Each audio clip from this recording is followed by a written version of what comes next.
Hello, everybody, and welcome to Ground Zero Growth. I'm your host, Sam Sapp, business owner of Lockbond. I'm joined today with my guest, Mary Moeller, a published author, writer, speaker, business owner, wife, mother of two, and wise old woman, though she asked me to add that last bit. How are you doing today, Mary? Doing great. How about you, Sam? I'm doing great. So I kind of want to dive into it from the wise old woman perspective. You asked me to add that. Can you kind of dive into what your thinking was behind that? Isn't that interesting? That's the last thing I asked you to add. That's the thing you lead with. Well, as you and I've talked many times, Sam, as a person gets older, you get more wisdom. The more things you do, the more wisdom you have, the more you understand why things work the way they are, how people are the way they are, what to and what not to do. And that continues. That'll continue until I die, I expect. So as you've mentioned with all of the things I've done, I've been through a lot. As many people when they get to be my age will be the same way. So it adds a lot of wisdom that you otherwise don't know. So for instance, don't rock your chair when you're interviewing me. I just told Sam to quit rocking his chair. So That's fair. So, and this is why I knew you'd be a great interview. It's because you don't mind leading it a little bit, and then it's going to be fantastic. You're a straight shooter. So I think it'll be really good to kind of dive into like what are you kind of working on currently? What was kind of the dream in that? And yeah, what kind of brought you to this point? And we'll dive into more where you kind of started vision wise. But I'm kind of curious about what are you working on currently at this stage in your life? Well, currently, I own a company, a software company, and for those that may be listening that are a little bit older, or for those that are listening that have parents that are older, I'm in my 70s. And so owning and running a software company, I do not know how to write software. All I know is I understand and I comprehend how to do it. But what I do know how to do is manage people and manage businesses. So I love doing what I'm doing. If there's a time when we don't have this business, there will be something else I will step into and do also. I think so many times people have a vision that this is when you're supposed to stop. But then when you think about it, there's a lot of wasted time between the time a person, say for instance, retires or stops working and dies. And just think of how much good a person can do with the wisdom that they have as they get older, as opposed to, I mean, who would have thought 7 years ago I would be learning having a software company, a very successful software company, you know? Right, right. No, that's a good point because you had mentioned too that one of the things you kind of do with folks is you mentor them. And Mhm. I think sometimes there's a lack to your point exactly, kind of in the older age is that you have a lot of wisdom to impart on the younger generation. And I think oftentimes with kind of the typical view of retirement, mentorship is kind of put by the wayside to some end, which is a little bit of a shame. But I Well, wanted I to think, talk about, oh, I'm sorry. sorry. One of the No, things, you're Sam, that I also think is I think the younger generation sometimes is afraid to step out and find someone that is knowledgeable. Also, I think when I was your age, I attended a lot of business meetings, and I tried to attend business meetings with older people because I wanted to rub elbows with successful older people. And once you get to knowing them, they're very happy to share some time and a cup of coffee with you to kind of share some of their experiences. I think you're right to that. So, kind of talk to me about where did you start your journey? This is going to sound a little bit silly, but in high school, what did you think you were going to be when you grew up? That all depends on what kind of a life you have growing up. I was considered to be a dummy. I about failed out of high school. Um, so growing up in high school was not an easy time for me. Um, at that point in time, I believed what people were telling me, and that is that I was dumb. But the whole thing is that I'm dyslexic. So once I got out of high school, when I was in my 20s, some wise lady came up to me and she says, "Honey, you're not stupid. You are dyslexic." And so she helped work with me so that I could learn how to overcome much of that problem. That said, I started my first business, and you'll find many entrepreneurs have a learning problem. I mean, that's almost across the board. There's a huge percentage of entrepreneurs that have a learning problem or learn differently than what is taught in schools. So that said, I started my first business when I was 19. Now, this sounds kind of weird, but I had a bean walking crew.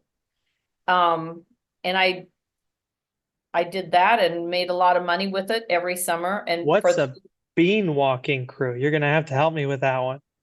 Well, when I was younger, 3/4 of a century ago, not really.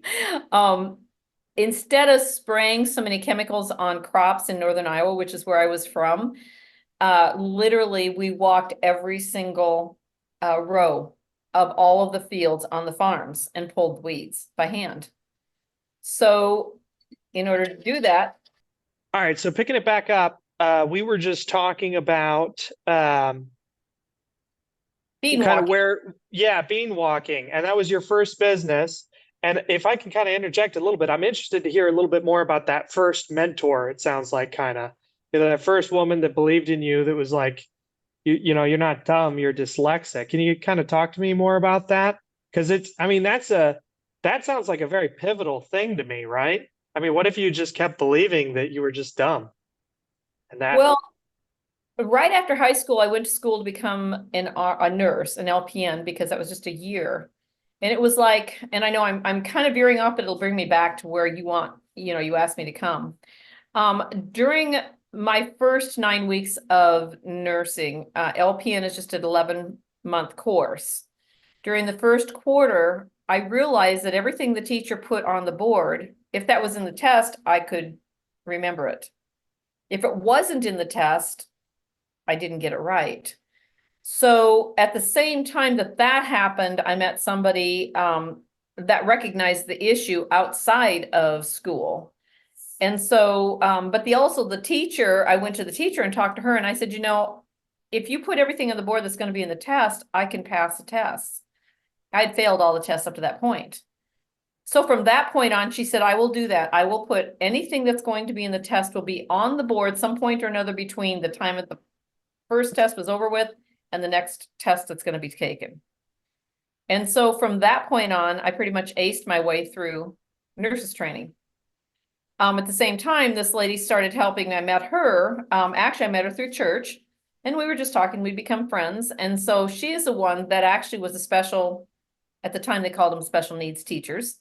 That then started working with me and helping me to know how to overcome or how to work within typical society with my learning skills. So, from that point on, pretty much it's all history because I continued to do what I needed to do, which one of the things she suggested I do was get a real easy book and start reading it and then continue to get harder and harder and harder books. To this day, when I go looking for books, like at a bookstore or something, or go looking at magazines, I'll start from the back and read from the back front. So that's still something that I still do. It's just, that's the way I do things. you read from the back of the book first Yeah. to the front of the book? Yeah. So like with our business right now, which is a software business, I'm the front end of the business. And oftentimes when I'm like right now, when you and I talked, I'm in the process of doing a presentation, putting a presentation together for a very large campground. And in the process of creating my presentation for them, I'm starting from the back to the front. Because that's what I understand. That's how I understand life.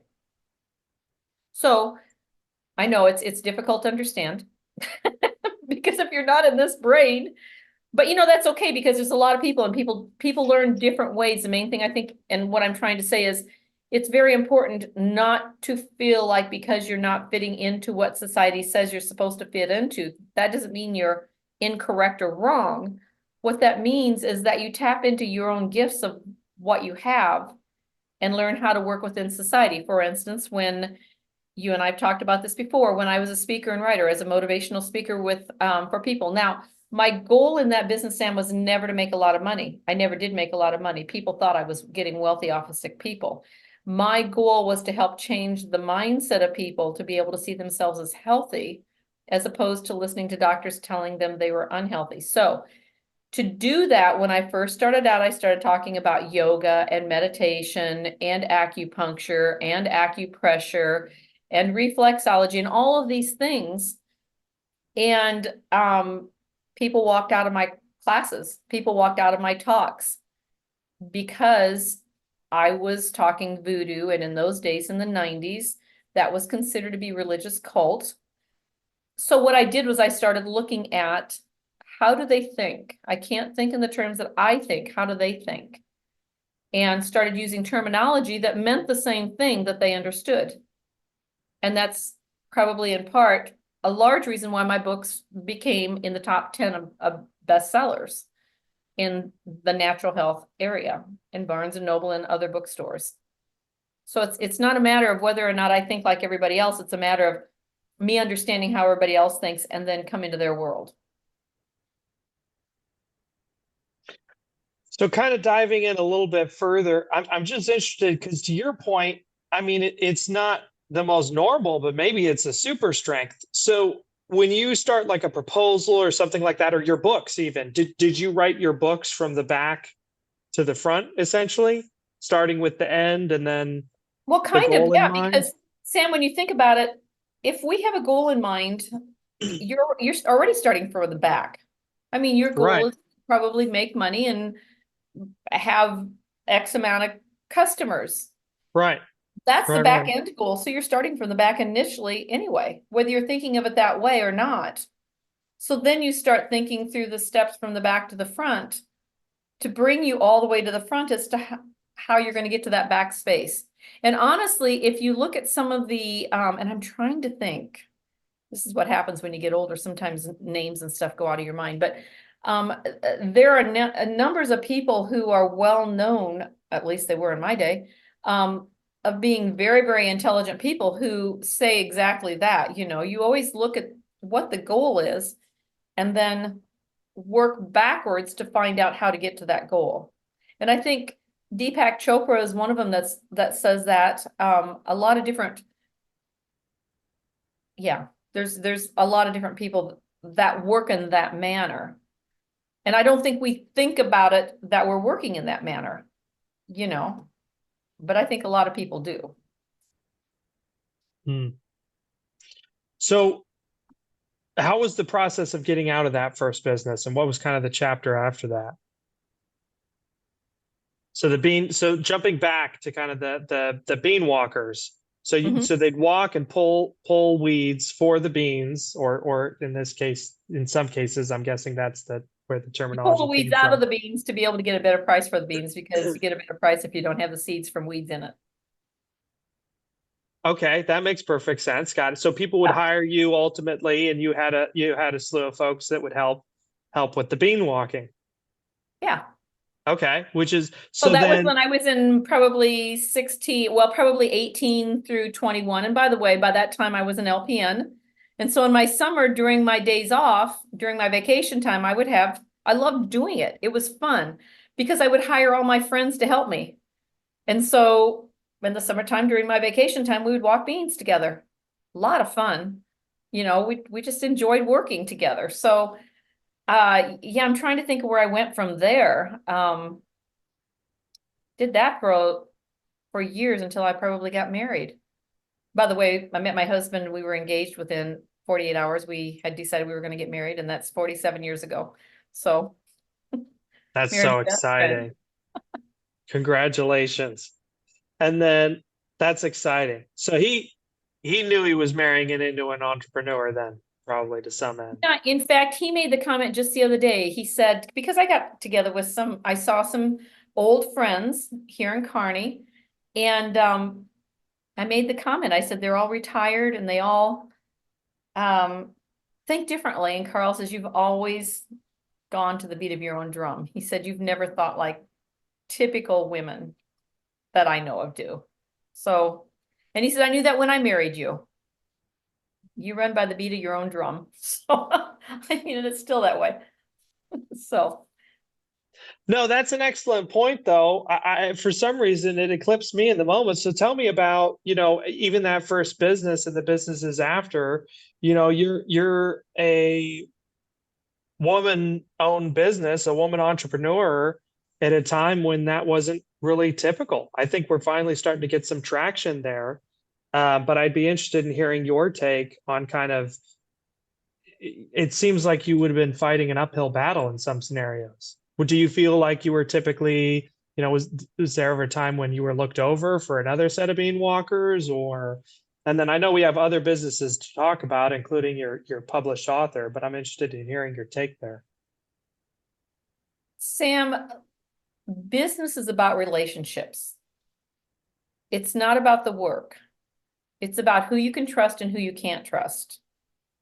When people know they can trust you, when they know you're honest, when they know you do not lie, it's much easier to get work.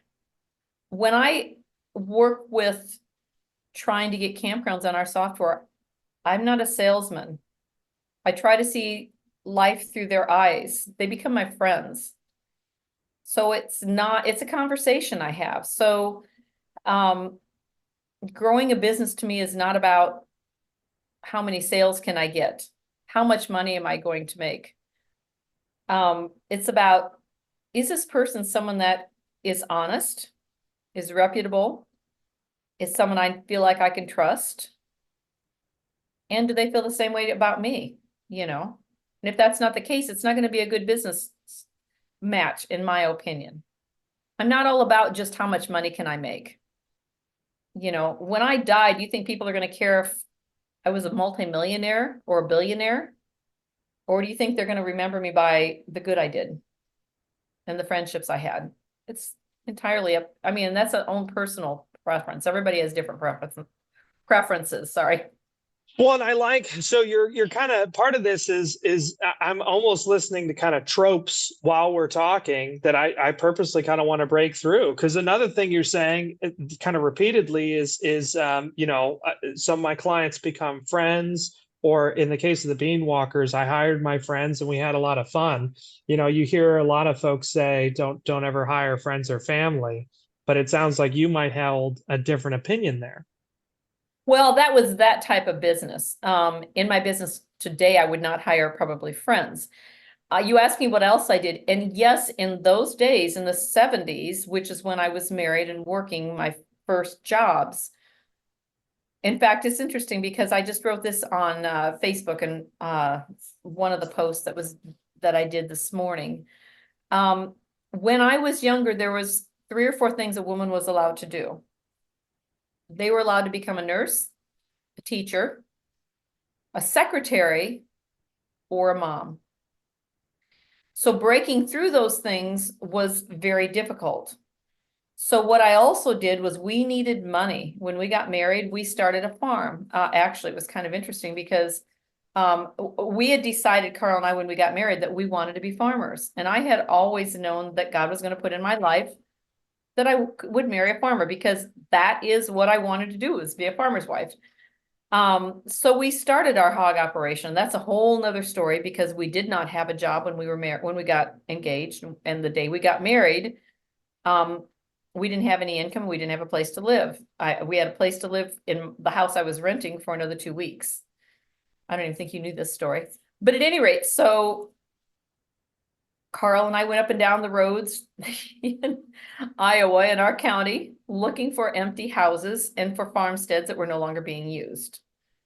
When we found one, we stopped at the neighbors and asked them who owned that farmstead, went to his house and asked him, we had looked in the windows of the house and the ceiling was caved in the kitchen, asked him if he would allow us to rent that space and start a hog operation on there. And in lieu of rent, we would fix up the house, the kitchen, but he would pay for everything. So it was a handshake. Yeah, we did that. So we started our first hog operation at that time. Carl worked full-time at Iowa Beef and I worked full-time at as a nurse in a care center. And the hog business grew really quickly and we both worked full-time on our off hours there. So Carl and I did not work the same hours, but we made it work. So, Mhm. and that was my second job. The other thing that I did was in the middle of that, to make extra money, I was also a seamstress. So I made wedding garments and bridesmaids garments for people and brought in extra cash that way. Remember, this is at a time when women were not supposed to be working outside the home. Unless you were a nurse, secretary, or you could also be, I guess, now that I think about it, you could be a waitress. They call servers now. Well, and that's where, yeah, I'd love to talk about some of the friction you potentially faced in there. Is there a particular individual or something that you recall that was particularly difficult? It's just interesting to me to hear. I mean, to your point, this probably comes back to like the wise old woman element, but the way you talk about it now, it's like I just did it. I did it at a time when not a lot of people did it, and we pulled it off because there wasn't another choice. But I'm really kind of interested to dive into what were some of the things you struggled with at that time, going through trying to juggle all those, and then working two different shifts with your husband. How long did you all have to do that? We did that 2.5 years. Um, the other thing that I did, and I'm going to back up just a little bit too, because all of this is what brings us to where we are right now. Women were not allowed in the service at that time. In 1976, they allowed women into the reserves. So I joined. Hmm. In answer to your question, how did some of these things that I did affect me? My family had a very, very difficult time with me joining the reserves because women don't do that. That's a place for men. And I was just trying to be with the men, which was not the case at all. I mean, I'm very loyal to my country. And I realize that unless people are willing to give up something, we lose our freedoms. But that said, eventually my family disowned me for 10 years because they could not go along with me being independent, basically, you know. And on her deathbed, my mother apologized for the way they treated me throughout my life of being an adult. So, she said, I didn't ever think about it just being that you were an independent person. And she said, I'm so sorry. So, you look at it all the way through, everything has a purpose in your life. And in answer to your question, that was the way life was in those days. So we just did what we had to do, you know? But we all knew that, especially women, knew that that was not the space that we wanted to stay in. There had to be some people that stepped forward, just like when I told you that when I was a speaker, motivational speaker for people to see themselves as getting well as opposed to being sick, like doctors would give them the alternative of being sick, you know. I got hate letters. And in those days we only had email, but I got letters in the mail. I got letters through email. There were many a morning I would go out to my office, which was the back of my garage, by the way, and sit there and cry because people would say I was getting rich on sick people. That was never my goal. My goal was to help people to see themselves as well. We never made any money to speak of on that, even though my books were in the top sales for 10 years. So there again, people think what they perceive, but unless they actually talk to the person and get to knowing them, they really don't have an idea as to what's going on. And by the way, a lot of those things, as you know, are now natural things to your generation. The meditation, the yoga, the acupuncture is all a part of what traditional medicine today has available. But some of us had to step out and be willing to take the crap that you take to make sure things can make a change for the better. And I think today, so many times people are afraid to do that, because it isn't easy. But I've gotten way off from what you had asked, I'm sure. No, no, thank you. This has been fantastic. So let's kind of let's skip along then. Let's talk about so you were a published author in the top 10, you were making some waves. Plenty of people writing you letters, it sounds like, for every so many haters, there's so many fans. kind of tell me about how long did that last? What did that look like? Were you traveling then, I'm assuming, obviously throughout Yeah. the US? Yeah, in What fact, was maybe your largest venue? Can you kind of remember a particular auditorium or something that was I filled? think probably between 500 and 700 people were typical of many of my venues. And 9/11 happened during that period of time, and that made a huge difference. I ended up and closed that business in 2005. I didn't want to be an old lady. People come off the stage and people see an old lady when they look younger on the stage. But that said, you know, I guess I'm just a radical entrepreneur, Steve, Sam. Life has never been like it is for many of the young people I see today. I'm from a very poor family originally. They didn't end up that way. We made all of our clothes. I mean, so struggles were not something that I was afraid of, you know. What I didn't like was having people think of me as being somebody and something that I wasn't. And that's why I made that comment to you a little bit earlier before we started this thing about getting to know people in person before making judgments, you know. And I veered away from your question again. No, no, I think this is good. So 500 to 750, I think is what you were saying is kind of a typical of that venue. And then you kind of stepped away and closed it up. And we had talked about something you had mentioned before that's really stuck with me ever since. I think you said, you had described a scenario where um, you kind of had to sneak out the back to avoid signatures. Yeah. Fast forward even just a year, I think is what you said, and you know, nobody remembers you. I think did I kind of get something? Can we Yeah. talk about that a little bit? Because I feel like you're the first person I've heard say that, but I have zero doubt that you're correct, and I kind of want to dive into what that is and what does that feel like? Because at least for me personally, I could imagine a moment where my own hubris and then all of a sudden destroyed potentially a year later. I know you've specifically said money wasn't the point, so I don't, it might be a little bit different, but I kind of want to talk about that still, what that looked like for you and your And husband. as far as being stuck in our motel room, No, but going from booking 500 to 700 some people, and then you'd mentioned 9/11 and you closed up, and then that probably changed things radically too. And then a year later, you're in a room with folks and people don't necessarily know what you're known for. oh, okay. Yeah, I see what you're saying. Um, my books became so popular that when you're talking about the motel room, we had gone out to Hawaii.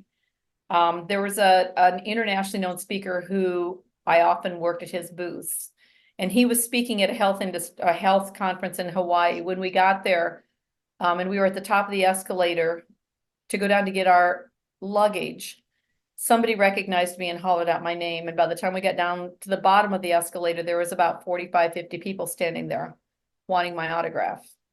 There was two things that came out of that. Number one, it felt really, really good. I'm really something, that's really cool. But then the other side to it is that is not who I wanted to be.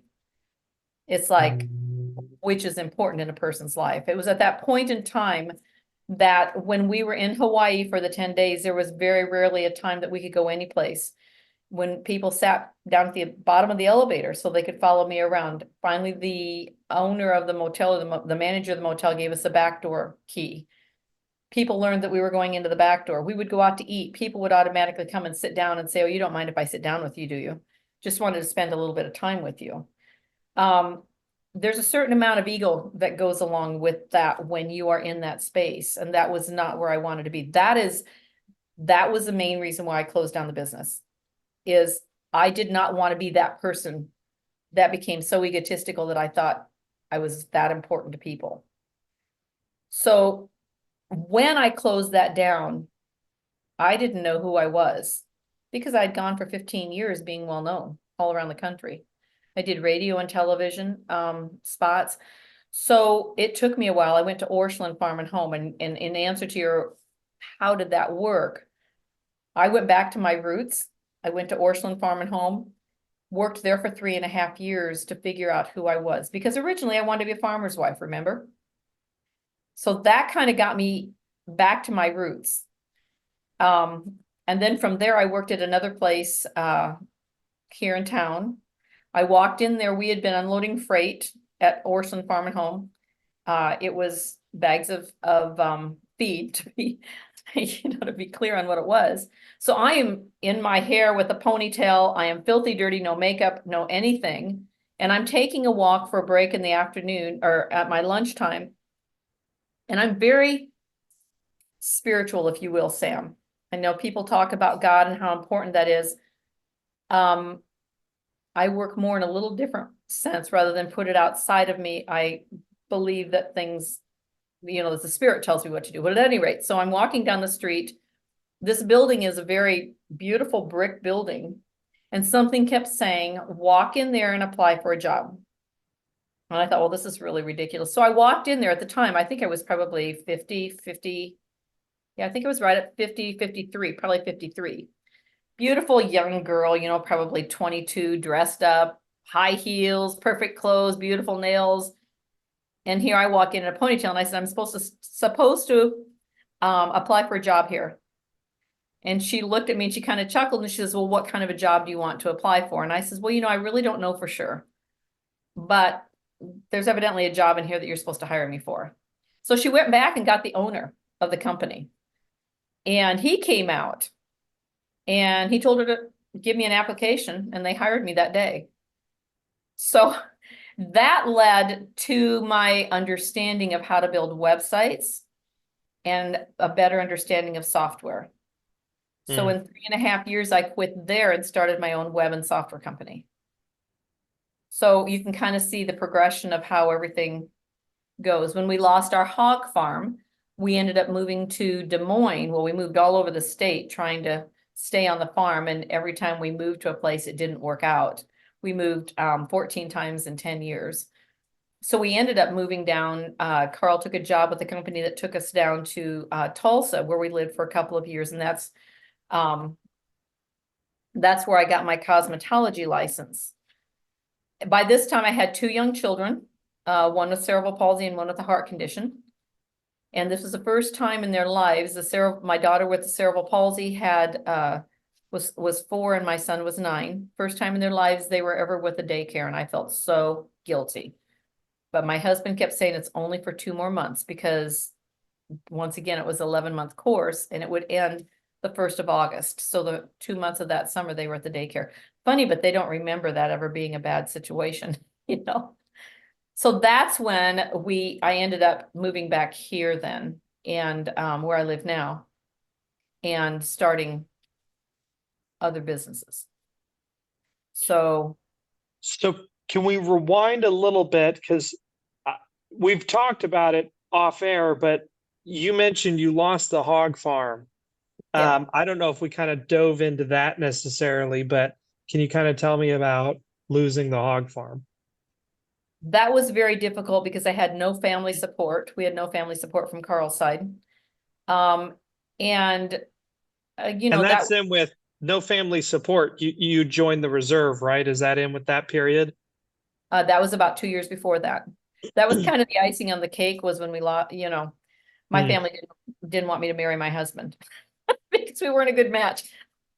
So it was all kind of in the same thing. So, when you talk about life being hard, you just move through the process. It's all a process.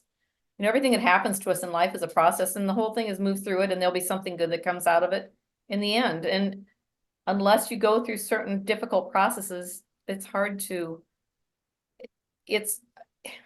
really hard to understand how processes, no matter how difficult they are, can be good.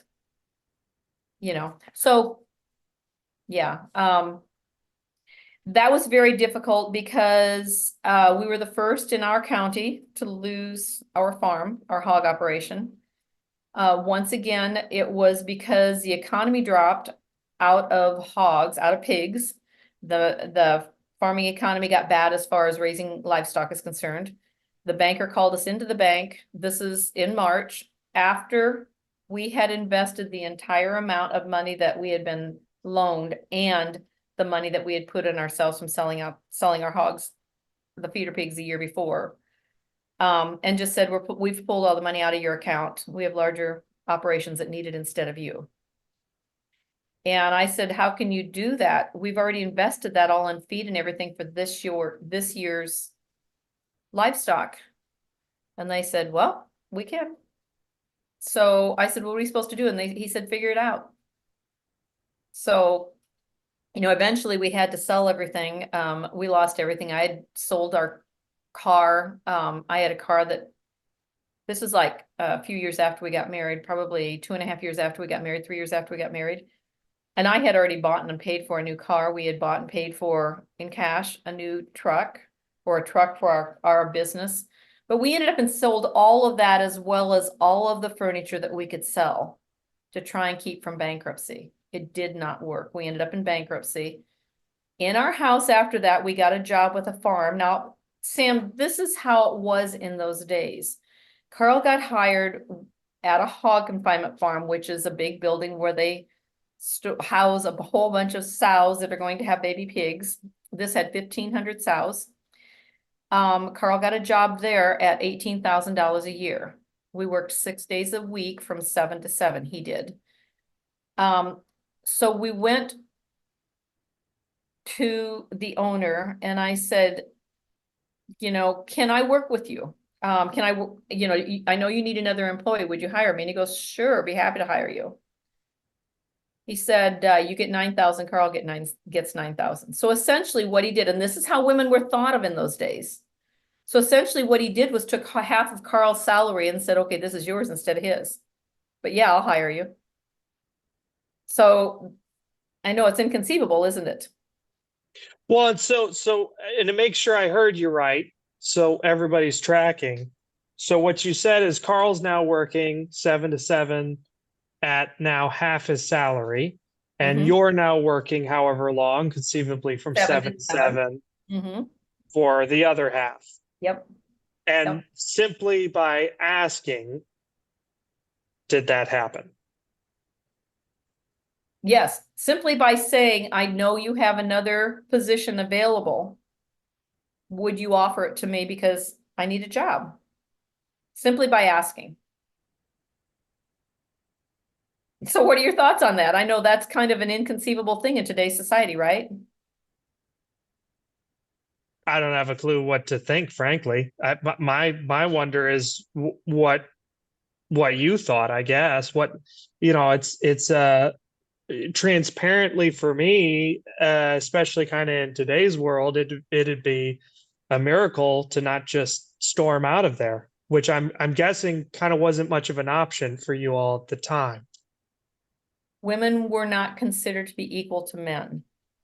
My husband and I loved each other and wanted to be together as much as possible. With him working 12 hours a day, 6 days a week, with 1 day off, if I wanted to be near him, then I would do that, So in those times, we had in our house a table his mom and dad had thrown away. His mom was no longer alive, and 2 chairs in the kitchen. 1 recliner that had been given to me by the doctor I used to work for. She had gotten a new one and was going to throw that one away. A mattress on the floor that Carl and I slept on, and a baby bed that had been loaned to me. The stove was in the house. There was no refrigerator. There was no washer or dryer. I did all our clothes by hand. Now this is after working 7 hours a day or 12 hours a day, 6 days a week. We had a cooler that we used for our refrigerator, and we had a 2-year-old son. So if you can imagine living like that, it was hard, but we didn't think anything about it. So, I think about these people that are in wars right now, and I know there's so much in a story that a person can tell. They're living worse than what we were living, but we're so privileged that we don't even think about that kind of stuff. So we worked there for 2.5 years. And I ended up very, very sick. So that's when we moved from there, and Carl got a job as a salesman for an insurance company down in Des Moines. So you've moved past, so there's a couple interesting things in there. And so the first one I kind of want to just at least lightly touch on is there's actually an interesting study. I don't know if you're familiar with the book A Millionaire Next Door.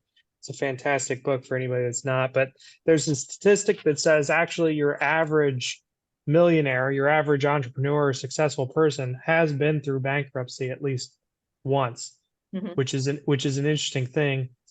But then you got hired on at another hog farm, or essentially kind of, and then now you're past that. What did that kind of think of? And you're not working on the farm right now.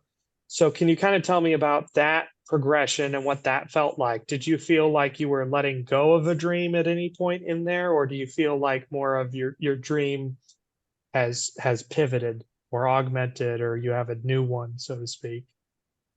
It took me 10 years to be okay with that dream being dead. I remember living in Des Moines, I would sit there and or not sit there, I would go out and walk over to a railroad track that went across one of the main highways. And on the other side of the railroad track was farm ground. And I remember going there every day and sitting there crying. Yeah, it wasn't easy, but we lived through it, you know. I mean, change Right. is not easy. Um, Dreams that you feel have been lost are not easy, but Sam, a dream is just that. And there's no mistakes, I don't think, as you and I talked earlier. This is all a part of the plan. We could not have raised our family up in conservative Northwest Iowa. It would not have worked. We have LGBT children in my family. They would have been murdered, literally, in Iowa had I raised them there, because that has happened many times up in Iowa and the northern states. So all of this was a part of the universe, if you want to call it God, spirit, whatever you want to call it. To me, it was all a part of the greater plan. I just said, you don't ever know what the greater plan is until it actually starts unfolding. That's why I was saying that when a person starts a business, you never know what it's going to end up like. you know, Any rate, this has probably gotten into a whole bunch of stuff you weren't even expecting it to get into, hasn't it? No, this has been going exactly as I would have hoped to some degree per se, because at the end of the day, what I'm trying to do with this is in my minimal experience talking to people in this sort of an open fashion, while we like to make pithy universal sayings to help guide us, I just don't necessarily find that to be true. I didn't expect that degree of a response with regards to your dream, that you would consider it that way versus, some other entrepreneur might have made a pivot in their dream and just they found the new one more enjoyable or more likely or something like that. But yeah. Um, Sam, the thing with life is that we all have aspirations of what we want to do. And I do believe that those that are willing to step forward to achieve whatever it is that they're wanting to do may have more falls, but a lot of times, I guess we have to think about what's success in life. Is success in life staying happy and remaining happy, or is it making a bunch of money? For me, it's never been about making a bunch of money, although I will say, now at my age, before I die, it would be fun to say that I'm a millionaire. You know, I don't know what I do with the money anymore, but it would be fun to say that. So, Lately for me, it's been I think the description I've started using is fulfillment personally, yeah. which I've found interestingly enough in increased responsibility. Jordan Peterson talks about the greater difficulty, the greater things are those wrapped in responsibility and past difficulty. Because I think if I can take a sidebar right quick, I think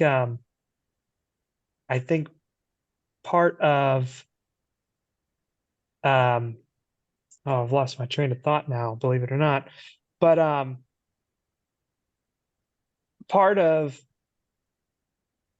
a failure I think sometimes we make is um, the lack of a decision is a decision in and of itself. I think a lot of people think, to coast or, I'm stuck where I'm at or whatever the consideration, to avoid pursuing or stepping out or making it difficult. You've in that moment made a decision. I see a lot of times, a good example would be, Mary, you and I were discussing kind of before we started the addressing the elephant in the room sort of a thing. Sometimes people might want to skirt around the elephant in the room. And in my experience, that decision is a decision. Oftentimes they don't do it on purpose. They just don't want to address the problem. But by not addressing the problem, you've made a decision not to address the problem.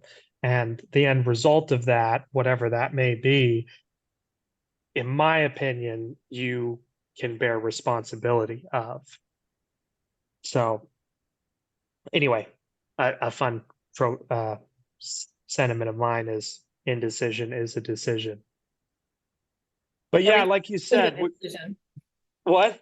Everything we do is a decision, Right, you know. 100%.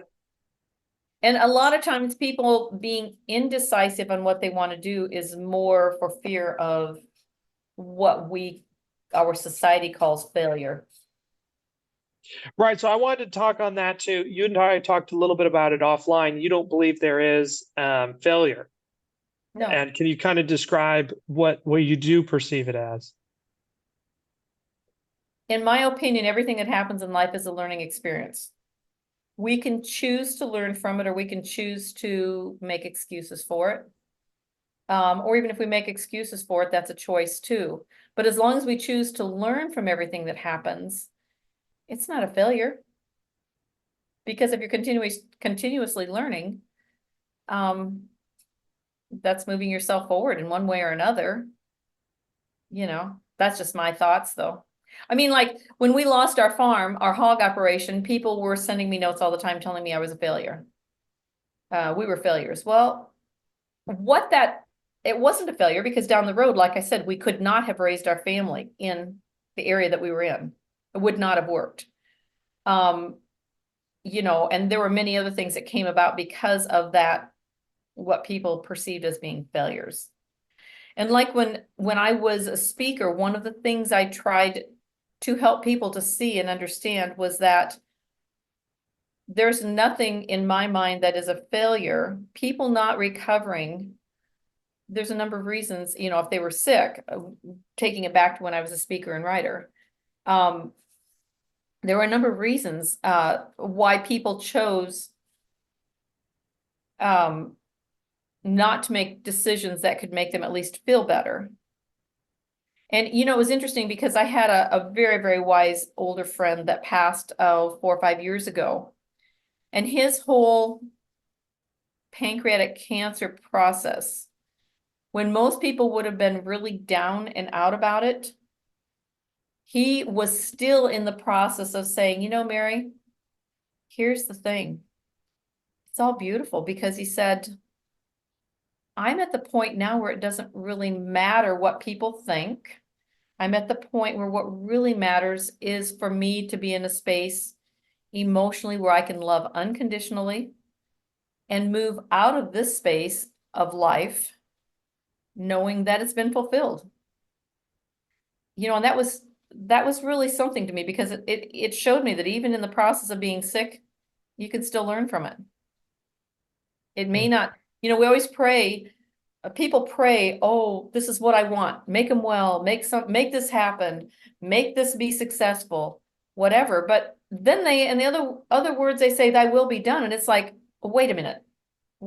You're making a dichotomy. You're saying, I'm praying that you get well. Prayers, prayers, prayers. People put prayers, prayers, prayers all over everything.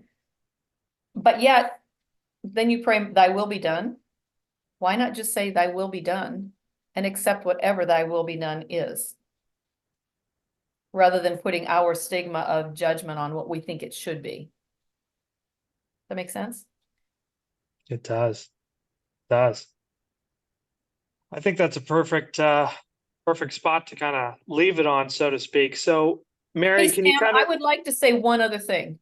yeah, People ask me all the time, what would I do different in my life? There's not a thing I would do different. My life has been so perfect and I've had so many experiences most people don't ever experience. You know, it's been a wonderful, wonderful life, and I expect the next however many years to be the same. mm, And look here, I've even been able to meet somebody like you, you know, and get to enjoy your relationship with you too, you know? So that sounds like it'd make a good movie. It's a Wonderful Life. yeah, Um, isn't that the truth? so let's close like this. I'll give you kind of a moment if that's the last thing, that's the last thing. But if there's one other thing you'd like to leave us with, whatever that may be, like you said, it's a wonderful life. I like that. And then, how can folks kind of get in touch with you? What are you working on currently that you'd like to kind of plug here, so to speak? Well, I guess I would like to say be the change you want to be, you want to see. You know, just be the change you want to see. If you want to see a more peaceful world, a more peaceful life for yourself, be that change. Don't push it off onto somebody else. Um, getting in touch with me, I don't know. Um, right now I own a business called Campground Commander. So you can always go to our website, campgroundcommander.com. We write reservation software for campgrounds and we market only to family-owned campgrounds. So we do have some city campgrounds on our software, but they've come to us. We haven't looked for them and we really appreciate having them. So basically, yeah, I'm still working full-time campgroundcommander.com. And I guess if anybody for any reason would want to get in touch with me, that's how they would do it. Fantastic. All right, I've really appreciated this. Thank you, everybody. I hope you have a Thanks, blessed Sam, day. for having me on. Hello, everybody. I wanted to thank you for listening to today's episode. It's such a blessing to be able to interview such fantastic individuals. If you're interested in listening to more, we look to post every Thursday at 10 a.m. You can find us on YouTube, Amazon Music, Spotify, and Apple Podcasts. Thanks so much. Have a blessed day.